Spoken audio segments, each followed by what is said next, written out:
घरे शोइथिबा बेले विलंबित राति रे कांथ भुसुड़ी स्वामी स्त्री मृत। झील गुरुतर बालेश्वर जिला बस्ता थाना अंतर्गत महादेव सराई ग्राम अघटन मृतक स्वामी पीठ मुर्मू स्त्री मिनती मुर्मू एवं गुरुतर 12 वर्षर झील लक्ष्मी मुर्मू।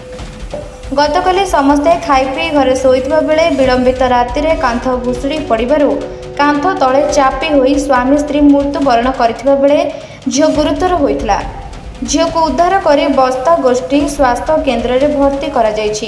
खबर पाई बस्ता पुलिस घटनास्थल में पहुंची तदंत करुछि।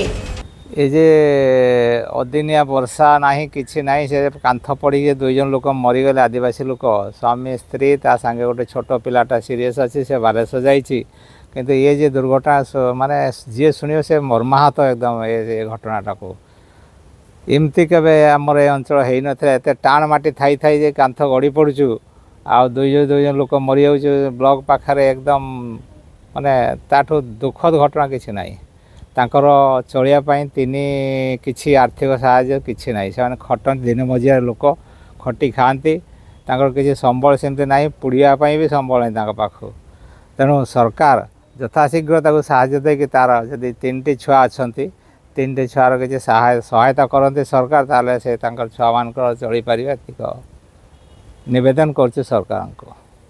जलेश्वर जगत कुमार गिरी रिपोर्ट निरपेक्ष न्यूज।